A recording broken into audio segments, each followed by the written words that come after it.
Eggs and diabetes. Modern medicine's great misconception and scientific truths. For decades, patients diagnosed with diabetes were strictly advised to limit their egg consumption. However, recent high-impact clinical studies demonstrate that this advice is not only outdated but may be counterproductive for metabolic health. When integrated correctly, eggs can be one of the most powerful allies for glucose stabilization, especially in patients over the age of 60. 1. 12 eggs per week and glucose stability. Many fear that consuming more than 2 to 3 eggs per week will elevate cardiovascular risk. A landmark study published in the American Journal of Clinical Nutrition refutes this long-standing myth. The study, 1,080 adults with type 2 diabetes were monitored over a 3-year period. The results, the group consuming up to 12 eggs per week showed no worsening of cardiovascular risk markers. On the contrary, their fasting blood glucose levels remained measurably more stable, and they reported significantly higher satiety scores. Scientific conclusion: the high-quality protein and healthy fats in eggs slow the absorption of glucose into the bloodstream, preventing sharp spikes. Cooking methods. Controlling glycemic impact. How an egg is prepared dictates its effect on blood sugar. Research from the University of Sydney's Charles Perkins Centre indicates that high-heat cooking causes the oxidation of cholesterol in egg yolks. The risk: frying eggs until the edges are crispy or browned generates oxidized lipids that trigger systemic inflammation. Inflammation and insulin resistance are inseparable. The more inflamed the body, the less responsive cells become to insulin. The recommendation for optimal glucose control.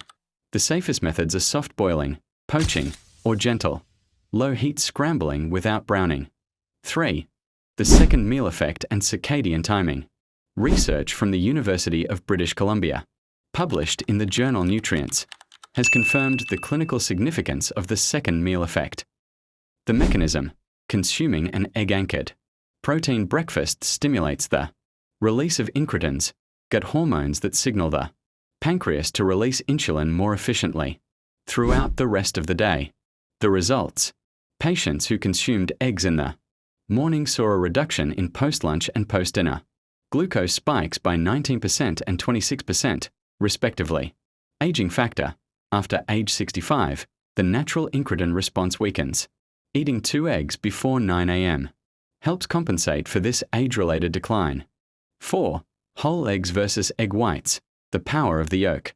The low-fat era of the 80s and 90s mistakenly encouraged seniors to discard the yolk. However, research from the University of Connecticut suggests the yolk is where the functional nutrition resides. Choline and vitamin D. Yolks contain choline, which improves insulin receptor sensitivity, and vitamin D, which is deficient in nearly 82% of older diabetics. The magnesium connection. Pairing whole eggs with magnesium-rich foods, such as pumpkin seeds, acts as a co-pilot for insulin, helping the hormone bind to cell receptors more effectively. 5. Plate pairing. The danger of processed companions.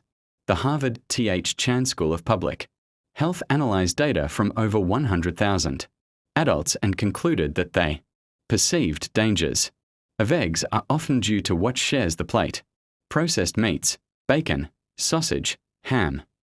The damage: processed meats are loaded with advanced glycation end products, AGEs, that directly attack insulin receptor sites.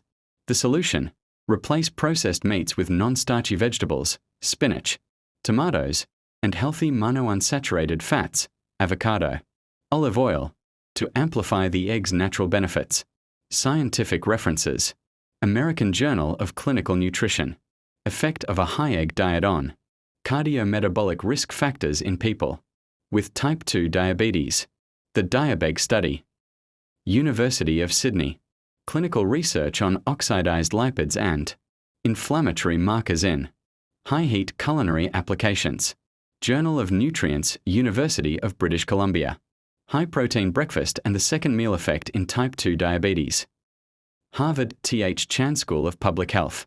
Meta-analysis on processed meat consumption and its correlation with accelerated insulin resistance. Mayo Clinic proceedings. Clinical data on the decline of GLP-1 functional effectiveness in the geriatric population.